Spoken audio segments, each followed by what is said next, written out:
I like making Hermitcraft animatics, but I'll be honest, they take a lot of time to draw, and sometimes there are other Hermitcraft fan art projects I want to draw. So I took some inspiration from Love to Draw Manga's Drawing Whatever the Heck I Want series to make this video. Welcome to Drawing Whatever the Heck I Want, Hermitcraft Edition. There were a lot of ideas I wanted to pack into this video, but there was only so much time I could take when making it, so I guess these fan art drawings will have to be in their own separate videos.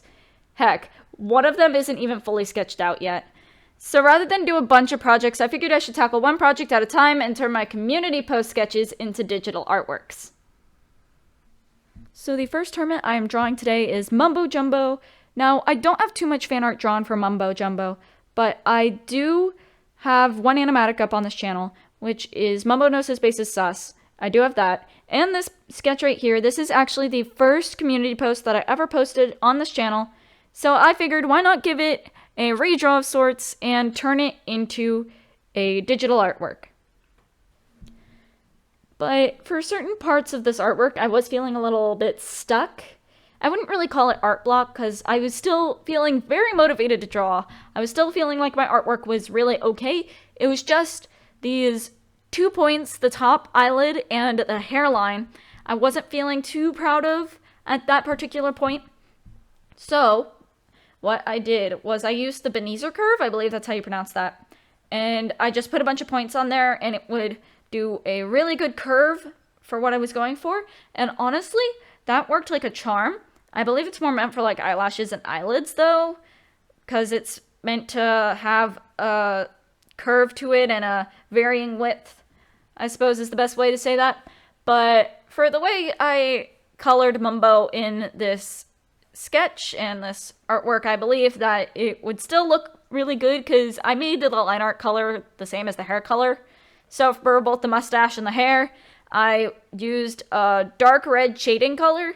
And the reason why it pops out so much is because the line art and the base color for Mumbo's hair are the exact same. I think I might have used the exact same color for his eyes too, because a lot of Mumbo's facial features are black/gray. So now on to the background. In the background, I decided to experiment with a lot of things digitally with this video. I tried to look through a bunch of stuff in Ibis Paint X because that's the program I use. And they have a lot of materials in their material library. And I ultimately found quite a few that I liked. And I was looking through them and applying them to this background. And I came up with quite a lot that I liked. But I went it down to the main two. And also this third one that was actually not even in the canvas library. It was in layers, actually, which I found kind of surprising. So, I don't know, let me know in the comments down below which out of those three was your favorite, because I was having a really hard time deciding between them. So now on to Scar/Hot Guy. I have a lot of animatics of Scar, because a lot of Green and Scar moments I have animated into animatics. So I am working on a Hot Guy animatic currently as of recording this video. I am about halfway through it, I want to say, and that is pretty good for me. I'm making this way longer than any of the other animatics that I've done, and so there's going to be a lot more frames to it, so having it be halfway through is really good, and I am trying to make Hot Guy at the moment, just from the head up, so I guess it could be both Scar and Hot Guy, technically. So with this one, I decided to experiment a little bit again, but not in the same way as the Mumbo one, with all the materials and using the Benezer curve, because I finally figured out how to do eyelids for this one in a way that I liked, and also I feel like if I tried to use the Benezer curve for the hair, it wouldn't have looked as good.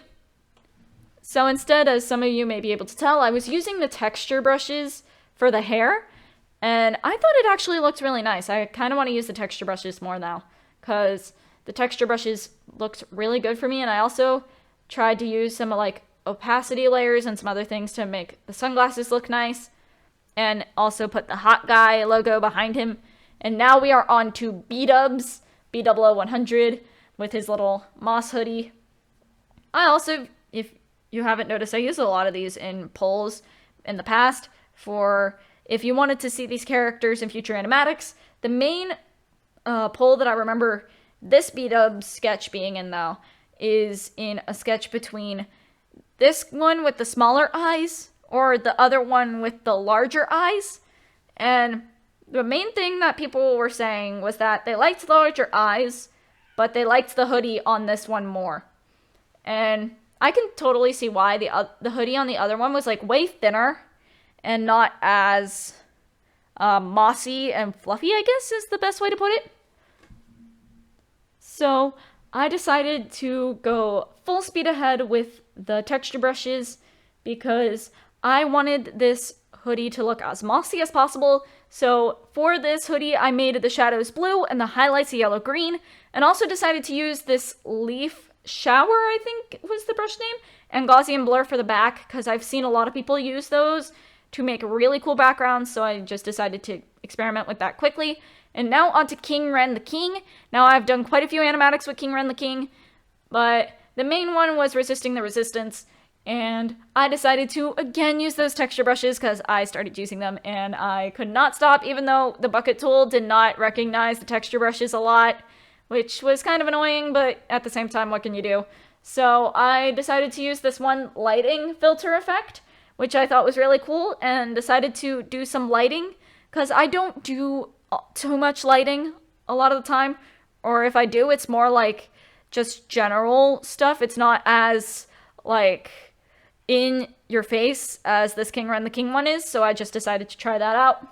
And now onto Impulse. Now, I have actually did the animatic that this sketch is associated with, the Remove King Claim, because I really liked that Remove King Claim animatic. I actually did one of just it penciled out and another one of it colored in, but I just really liked this sketch in particular, so I was just like, you know what, let's turn it into a digital artwork. I still have time.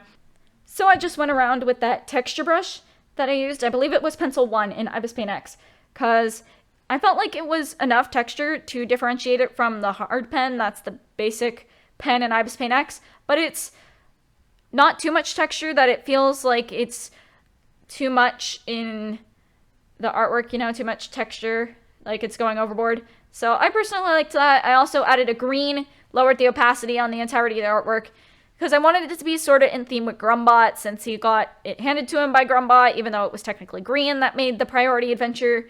So yeah, I just felt like I wanted to keep that sort of in theme, make the artwork look more cohesive.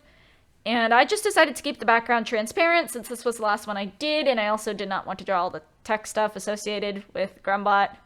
Don't think my tech wire skills are in line enough to make it look nice. And yeah, that just about concludes this video. Here's all the artworks that I've done in this video. Let me know in the comments which one's your favorite. And with that, I hope you all have a magnificent day, and I will see you all later.